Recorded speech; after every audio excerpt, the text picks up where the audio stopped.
जय हिंद बच्चों। मुझे उम्मीद है आपकी तैयारी बहुत ही अच्छी चल रही होगी। आपके राष्ट्रीय आय सह मेधा छात्रवृत्ति परीक्षा जो कि 7 जनवरी को आयोजित होने जा रही है, उसका ये देखिए महत्वपूर्ण पेपर है। ये 2023 का ओरिजिनल पेपर है जो मैं आपको दिखा रहा हूँ। तो एक आइडिया आपको लगेगा कि कैसे प्रश्न आ रहे हैं। ऑलरेडी मैंने इसके काफ़ी क्वेश्चंस मैथ के और आपके विज्ञान के बता चुका हूँ, और गणित का भी मैं बता चुका हूँ। तो गणित के कुछ ये प्रश्न हैं आज जो मैं इस वीडियो में आपको दिखाने जा रहा हूँ कि उन्हें कैसे आपको हल करना चाहिए। बच्चों देखिए, पिछले वीडियो में मैंने प्रश्न नंबर 74 तक बता दिया था। आज मैं प्रश्न नंबर 75 से स्टार्ट करूँगा। तो इंग्लिश और हिंदी दोनों भाषाओं में आपको यहाँ पर दिखता रहेगा।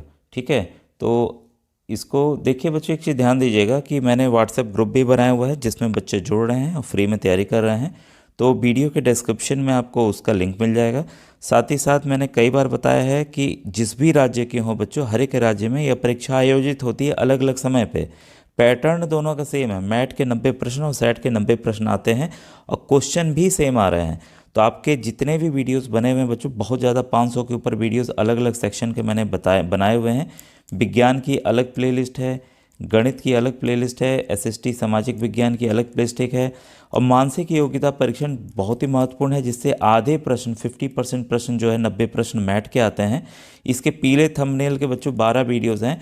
अगर आपने उसको देख लिए तो आपके 70-80 नंबर कहीं नहीं गए, और आप अभ्यास करेंगे जो मैंने क्वेश्चंस बताए हुए हैं। तो वीडियो रोक रोक के खुद से आंसर पहले देखिएगा, नहीं आएगा तब मेरा उत्तर देखिएगा, तो आपकी तैयारी बहुत बच्चों अच्छी हो जाएगी। ठीक है, तो ये देखिए बेस 10 पे है। जब भी इस तरह के सवाल आएँ तो आपको करना क्या है, जैसे हम एलसीएम निकालते हैं, लसा निकालते हैं, उसी विधि को हमें इस्तेमाल करते हुए यहाँ पे एक कॉन्सेप्ट के जरिए चलेंगे। तो हम यहाँ पे 2 से भाग देंगे। ठीक है, 2 1 जा 2, 2 3 जा 6, 2 7 जा 14। अब देखिए 14 हो गया, 9 तो कटेगा नहीं, लेकिन इसके पास तक हमें जाना है। 2 चौके 2 4 जा 8। ठीक है, ये हमने लिख दिया। अब यहाँ देखिए, यहाँ शेष कितना बचा, 1 बचा, तो यहाँ हमने 1 लिख लिया। ठीक है, इसी तरीके से फिर हमें हमेशा 2 से ही काटना है। 2 6 जा 12। ठीक है, 2 8 जा 16, 2 7 जा 14। ये पूरा पूरा कट गया, शेष कुछ नहीं बचा तो 0। ठीक है, फिर से पुनः इसको काटे हम, यहाँ आएगा देखिए 343। तो एक शेष बच रहा था तो हमने 1 लिख लिया। यहाँ पे पुनः देखिए एक शेष बचेगा, 1 लिख लेंगे। इसी तरह से जहाँ कट जाए वहाँ 0, जहाँ ना कटे वहाँ 1। ठीक है, इतना आपको ध्यान रखना है। तो इस तरह से जब कटता चला जाए, आखिरी में ध्यान रखिएगा, आखिरी में शेष आपका 1 बचे। क्या बचेगा, मतलब 1 आएगा इसमें। ठीक है, 2 1, आखिरी में देखिए 2 आता है, क्योंकि जगह नहीं है तो आप 2 से काटेंगे। ठीक है, तो ये आपका आएगा 1। ठीक है, तो अब हम इस 1 को भी हम इंक्लूड कर लेंगे बच्चों। ठीक है, तो इसको हम इंक्लूड करते हैं। इसमें आपको क्या ध्यान देना है बच्चों कि नीचे से आपके संख्याओं को लेना है, नीचे से, ऊपर से नहीं लेना है। ठीक है, तो जो नीचे की संख्याएं आएंगी, ठीक है, तो इन्हीं नंबर्स को लेना है जो मैंने 1 0 1 0 दिखाया है। ठीक है, तो ये देखिए उत्तर आएगा बच्चों 1 0 1 0 1 0। 4 बार 1 है, 4 बार 1 है, फिर 0 1। ठीक है, और यहाँ पर बेस 2 करना है। ठीक है, तो ये अगर हम देख रहे हैं इस हिसाब से 75 का 3 ऑप्शन सही है। तो ये आसान सवाल है, बस आपको करने का तरीका मैंने यहाँ बता दिया। क्योंकि यहाँ पे कोई भी संख्या लिखेगी टू द बेस 10, तो आपको इसी तरह से आपको सवालों को हल करना है। ठीक है, अब ये देखिए 2 शुद्ध सिक्कों को साथ साथ उछाला गया, कम से कम एक चित्त प्राप्त करने की प्रयत्ता होगी। भाई आपके 2 सिक्के हैं, 2 सिक्के हैं, दोनों को साथ में उछाला आपने, दोनों को साथ में उछाला। ठीक है, तो पहली बार में मान लीजिए क्या आ गया, हेड हेड आ गया, मतलब कि चित चित आ गया। ठीक है, एक में हेड आया, एक में टेल आया। ठीक है, एक में क्या हुआ, एक में टेल टेल आ सकता है। ठीक है, और एक में क्या आ सकता है, टेल हेड आ सकता है। और कुछ ऑप्शन बचा है, सब हमने ऑप्शन ले लिए। तो कुल कितनी बार आ सकता है, 4 बार आ सकता है। तो कितने में चित आया है, ये देखिए कम से कम बोल रहा है। एक मतलब 2 चित भी हो सकता है, जैसे ये वाला देखिए 2 चित हैं, तो इसको भी हमें लेना है। तो कम से कम एक चित, इसमें एक चित है, एक इसमें एक चित है, एक इसमें चित है। तो कितने संभावना कितनी बार है, 3 बार है। ठीक है, तो प्रयक्ता का क्या नियम है, संभावित परिणाम, जो संभावित परिणाम बटे कुल परिणाम। कुल परिणाम आपके सामने देखिए 1 2 3 4। ये काफ़ी आसान प्रश्न होते हैं बच्चों। और कितनी बार आ सकता था, तो 3 बार, कम से कम एक चित्त 3 बार आ सकता था। तो इसका उत्तर क्या हो गया, 3/4। तो 76 का बच्चों इसलिए ऑप्शन नंबर तीसरा जो है सही है। बच्चों देखिए काफ़ी आसान से हैं, कभी कभी ये देखिए पासे का पूछ लेगा, जिसमें 1 2 3 4, आप लोग लूडो तो खेलते ही हैं, 1 2 3 4 5 6 सवाल पूछ ले। मैंने सवाल और वीडियोस में बताए हुए हैं, जो मतलब ये बिहार वाली प्लेलिस्ट में देखेंगे तब तो नहीं है, जो अन्य राज्यों के प्रश्न हैं उसमें आए हुए हैं। अब देखिए जब प्रयोक्ता है तो भाई प्रयोक्ता का कहीं से भी आ सकता है, तो आपको बस वीडियो देखना है, सवालों को समझना है। अब ये सवाल आ गया कि एक पासा फेंका गया, सम संख्या आने की प्रयोक्ता क्या है, सम संख्या आने की प्रयोक्ता क्या है।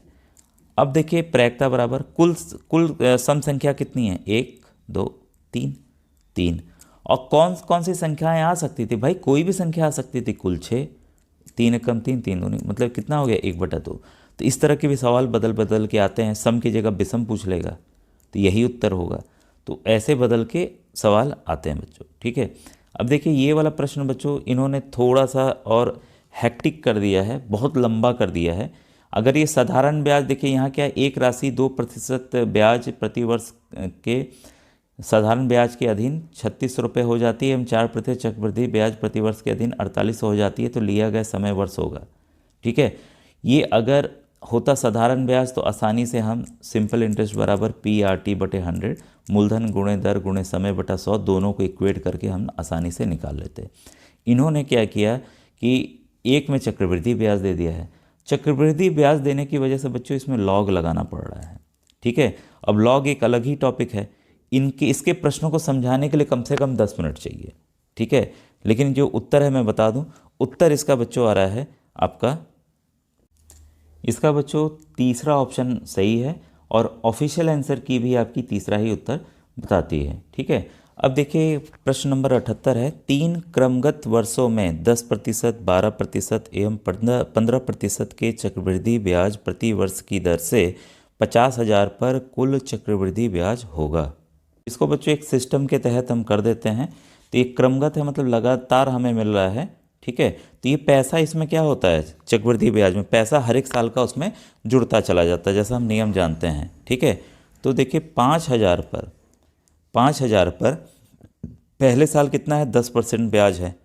तो 10% ब्याज अगर इसका आप निकाल लेते हैं ये, हाँ, तो क्या आएगा आपका, ये है आपका 50,000, सॉरी 50,000, ठीक है। पर 10% ब्याज निकाल लें तो कितना आएगा, 5,000, ठीक है। तो कुल मूलधन अब कितना हो गया, तो 50, कुल मूलधन आपका हो गया अब यहाँ पर 55,000, क्योंकि 50,000 इसमें हम जोड़ दें तो कितना हो गया 55,000, ठीक है।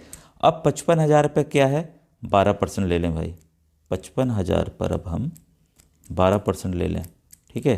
तो ये इसका 12% कितना होगा आपका 6600 रुपये, 6,600 रुपये। अब ये कुल मूलधन कितना हो गया, तो 55,500 में 6,600 जोड़ दीजिए, तो ये कितना आ गया आपका 61,600। अब 61,600 का अब हम 15% निकाल लें, ठीक है। तो ये आएगा आपका 9,240 रुपये, ठीक है। तो 240 रुपये को हम जोड़ दें तो कुल जो मूलधन अब कितना हो गया 61,600 इसमें हम जोड़ देते हैं, तो जो कुल मूलधन आपका हो गया वो हो गया 70,840। सवाल क्या पूछ रहा है, कुल चक्रवृद्धि ब्याज कितना मिलेगा, तो भाई इसमें से हम 50,000 को घटा दें तो कितना आ गया 20,840, ठीक है। तो इसलिए इसका बच्चों ऑप्शन नंबर 1 जो हो सही है। तो इस तरह से आप प्रश्न को आसानी से हल कर सकते थे। अब देखिए क्वेश्चन नंबर 79 है, एक रेलगाड़ी जिसकी लंबाई 300 मीटर है, भाई रेलगाड़ी की लंबाई मिल गई 300 मीटर, एक साइकिल सवार जिसकी गति 18 किलोमीटर प्रति घंटा है को पार करने में 20 सेकंड का समय लेती है, रेलगाड़ी की गति मीटर प्रति सेकंड में बताना है। तो देखिए यहाँ पर बस मीटर में बताना, ये देखिए केवल आपका किलोमीटर प्रति घंटा में है, तो आपको पता है कि जो यूनिट्स है, जो मात्रक है, उनको बदल लेना चाहिए। तो हमने मान लिया ये जो रेलगाड़ी की चाल है x मान लिया, दूरी देखिए ये इसकी जो दूरी है वही लंबाई है, वो है आपकी 300 मीटर, ठीक है। तो चाल क्या होता है, चाल बराबर क्या होता है आपको पता है, दूरी बटा समय। तो मैं सिंपल में लिखता हूँ ताकि समय भी नुकसान ना हो और काम भी हो जाए, ऐसे आप परीक्षा में भी ध्यान देंगे, ठीक है। तो यहाँ पर हमने क्या किया, चाल जो है इसकी चाल घटा लेंगे, जो साइकिल सवार की चाल है, तो रिलेटिव वेलोसिटी यहाँ लेना है बच्चों हमें, सापेक्ष चाल x माइनस 18 बराबर 300/20। ठीक है, ये घटा लिया, कितना आया 15। ठीक है, 15 आया, तो x बराबर क्या होगा 15 + 18।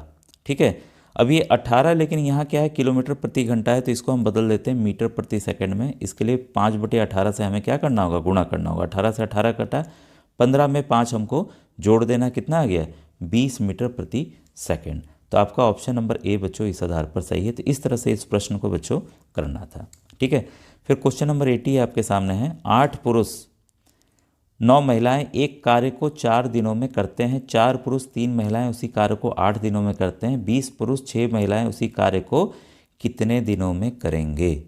ठीक है, तो यहाँ पर बच्चों देखिए करना कैसे है, 4 गुणे 6 मैन कर लें प्लस 9 ओमेन। ये W मैन के लिए है और 9 ओमेन के लिए है। तो ये इनके हमने उसको बराबर कर दिया कार्य को। ठीक है, 8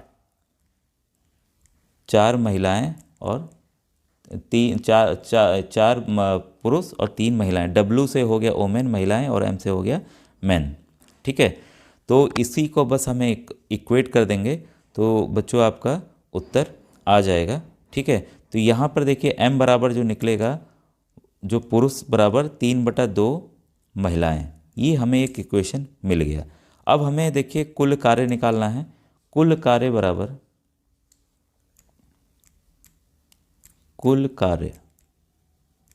बराबर 4 गुणे 6 आदमी प्लस 9 औरत। तो इसमें हम वैल्यू पुट कर दे रहे हैं, 4 गुणे 6 गुणे 3 प्लस 9 गुणे 2। ये कितना आ जाएगा आपका 144। ठीक है, एक दिन में 20 आदमी 6 महिलाओं द्वारा किया गया कार्य कितना होगा फिर। ठीक है, एक दिन में कितने हैं 20 आदमी और 6 महिलाएं, 6 ओमेन मतलब W। ठीक है, अब हमें संख्या उसका उत्तर मिल गया है 20 गुणे 3 प्लस 6 गुणे 2। ये कितना आ गया 60 + 12। तो इसको हम प्लस कर देते हैं, ये कितना आ जाएगा 72। ठीक है, अब कार्य को पूरा करने में लगे दिन बराबर क्या होगा। ठीक है, तो 144 कुल कार्य था। ठीक है, और भले ये जो निकाला हमने कि एक दिन में 20 आदमी द्वारा किया गया कार्य कितना था 72 था। इसको हम काट दीजिए, कितना आ गया 2। तो कुल उसी कार्य को 20 पुरुष और 6 महिलाएं कितने दिन में करेंगे, 2 दिनों में करेंगे। ये थोड़ा लेंदी प्रश्न था बच्चों, लेकिन इसको वीडियो को फिर से सुन के प्रयास कीजिएगा कैसे इसे हल करना था। ठीक है बच्चों, थैंक यू वेरी मच।